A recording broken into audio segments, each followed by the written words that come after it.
안녕하세요. 오늘은 말이죠. 한국 부동산 경매에서 정말 골치 아픈 존재, 바로 이 유치권의 비밀을 한번 제대로 파헤쳐 보려고 합니다.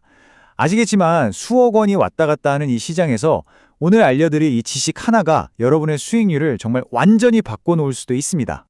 경매 물건에 갔더니 유치권 행사 중이라는 현수막이 떡하니 붙어 있어요. 이걸 보는 순간 대부분의 사람들은 그냥 이건 안 되겠다 하고 뒤로 가기를 누르죠. 근데요, 만약 이게 사실은 엄청난 기회일 수도 있다면 어떨까요? 이거 정말 포기해야만 하는 장애물일까요? 아니면 숨겨진 보물을 찾는 열쇠가 될까요?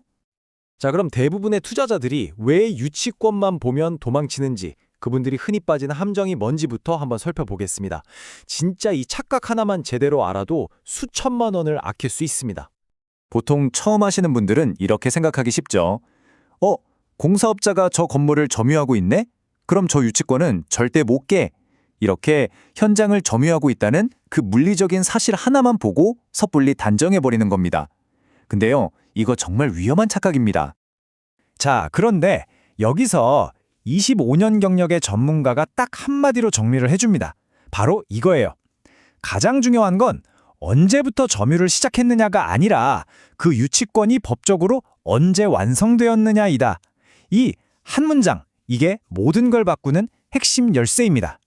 그렇다면 그 법적으로 완성되는 시점, 이걸 가르는 결정적인 순간은 대체 언제일까요? 지금부터가 정말 중요합니다. 모든 걸 결정짓는 바로 그 순간에 대해서 알아보겠습니다. 바로 압류의 효력이 발생하는 순간, 다시 말해 경매 개시 결정 등기일입니다. 법원이 이 부동산 이제부터 경매 들어갑니다 하고 등기부에 땅땅땅 도장을 찍는 바로 그 순간이에요. 이 날짜를 기준으로 부동산의 모든 권리관계는 말 그대로 얼음이 됩니다. 그 이후에 새로 생긴 어떤 권리도 새로운 주인에게는 주장할 수가 없게 되는 거죠. 이 타임라인을 보시면 한눈에 이해가 되실 거예요. 자, 보세요.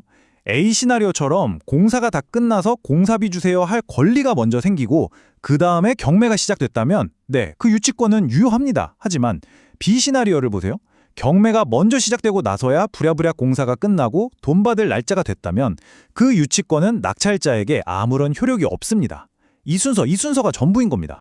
이건 뭐 제 생각이 아니고요. 대한민국 대법원에서 아예 못을 박아버린 사실입니다. 공사대금 채권의 변제기, 그러니까 쉽게 말해서 돈 받을 날짜가 압류의 효력이 발생하기 반드시 전에 와야 한다는 거죠. 더 이상 논쟁의 여지가 없습니다. 좋습니다. 이론은 이제 빠삭해졌으니까 우리가 직접 탐정이 돼보는 거예요. 실제 현장에서 바로 써먹을 수 있는 아주 실용적인 조사 체크리스트를 지금부터 공개합니다. 자, 딱 3단계만 기억하시면 됩니다. 첫째, 서류부터 파세요. 건축물 대장이나 작업일지처럼 날짜가 명확하게 찍힌 객관적인 자료가 핵심 증거가 됩니다. 둘째, 현장을 샅샅이 뒤지는 겁니다. 경매가 시작된 그 날짜 이후에 공사를 마무리한 흔적들, 예를 들어 최근에 배달된 자재 같은 거, 이런 걸 찾아내는 거죠. 그리고 마지막으로 유치권자에게 직접 물어보는 겁니다. 사장님, 그래서 공사가 100% 끝난 날이랑 돈 받기로 약속한 날짜가 정확히 언젠가요? 이 질문 하나로 상대방 주장의 허점을 발견할 수 있습니다. 자, 이 지식을 갖추는 바로 그 순간, 남들 눈에는 그냥 위험천만해 보이던 게 우리한테는 완전히 다른 걸로 보이기 시작합니다. 어떻게 바뀌는지 한번 보시죠. 왼쪽을 보세요. 대부분의 투자자들은 저걸 보고 아이고 저건 못 건드린다 하고 그냥 지나가 버리죠. 하지만 오른쪽, 우리처럼 제대로 아는 사람은 뭘 볼까요? 맞습니다. 남들은 절대 못 보는 황금 열쇠, 즉 경쟁자들을 모두 물리칠 수 있는 법적인 허점을 발견하게 되는 겁니다. 이게 실제 있었던 일인데요. 시세 5억 원짜리 아파트에 바로 이런 법적 허점이 있는 유치권이 딱 걸려 있었던 겁니다. 그럼 어떻게 됐을까요? 경쟁이 없으니까 글쎄 절반 가격인 2억 5천만 원에 낙찰이 돼버린 겁니다. 2억 5천만 원. 자, 이 숫자를 한번 보세요. 지식 하나로 만들어낼 수 있는 잠재적인 수익입니다. 누군가는 두려워서 포기했지만 제대로 분석한 사람은 이만큼의 차익을 얻을 기회를 잡았던 거죠. 이것이 바로 아느냐 모르느냐 그 차이 하나가 만들어내는 엄청난 보상입니다. 위험을 정확히 분석해서 기회로 바꿀 수 있는 능력, 그 가치가 바로 이 정도라는 거죠. 물론 장밋빛 얘기만 있는 건 아닙니다. 주의할 점도 분명히 있어요. 유치권 분쟁은 소송으로 이어질 가능성이 높고요. 그렇게 되면 내 집을 인도받기까지 시간이 꽤 길어질 수 있습니다. 그러니까 자금 계획은 항상 여유 있게 세우고 혹시 모를 법적 비용까지 다 감안해서 입찰가를 정해야 합니다.